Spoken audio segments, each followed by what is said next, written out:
தேவனே நான் ஓமதண்டையில்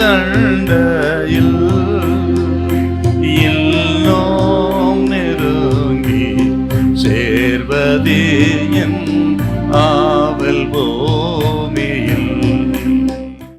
1 யோவான் 5:4. தேவனால் பிறப்பதெல்லாம் உலகத்தை ஜெயிக்கும். தேவனால் பிறப்பதெல்லாம் உலகத்தை ஜெயிக்கும். நம்முடைய விசுவாசமே உலகத்தை உலகத்தை ஜெயிக்கிற ஜெயம். அப்படின்னா இயேசுவை நாம் விசுவாசிக்கும் பொழுது அந்த விசுவாசத்தின் அடிப்படையில் எல்லாவற்றையும் ஜெயித்திருக்கிறோம், இனி ஜெயிக்க முடியும். சாத்தானுடைய ஆயுதங்கள் என்னன்னு கேட்டீங்கன்னா பொய், சந்தேகம், குழப்பம், பயம், இச்சை, இதெல்லாம் ஒரு ஆயுதங்கள். குடும்பங்களில் என்னானாலும் சந்தேகத்துக்கு இடம் கொடுக்காதீங்க. சந்தேகம் வந்தா பொல்லாத பிசாசே போய் இயேசு நாமத்தில் சொல்லுங்க தைரியமா. இன்னொரு விஷயத்த சொல்லுகிறேன், நீங்கள் சந்தேகம் உங்களை விட்டு போகணும்னா, அதை ஜெயிக்கணும்னா, நீங்கள் அல்ல புருஷனோ மனைவியோ நீங்கள் ரொம்ப மனைவியை நேசிக்கிறத நீங்கள் அப்படி 100% காட்டணும். புருஷனை நேசிக்கிறத உங்க அன்பை நீங்கள் காண்பித்தால், அதை அவர் புரிந்து கொண்டால் சந்தேகம் ஓடியே போற.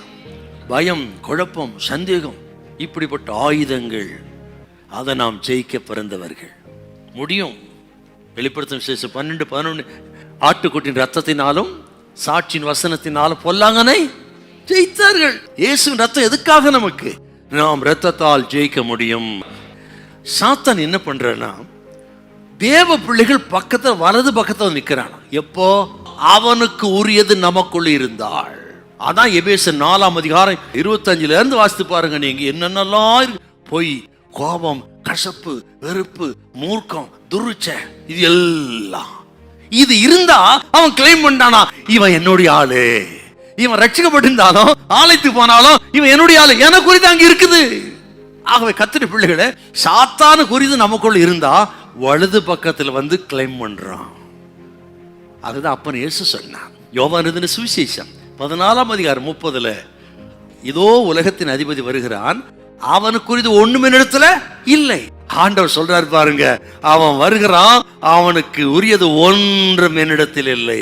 அப்படி நம்மை வெறுமையாக்கி நம்மை பரிசுத்தப்படுத்தும் பொழுது பொல்லாங்கன் உங்களை தொடவே முடியாது.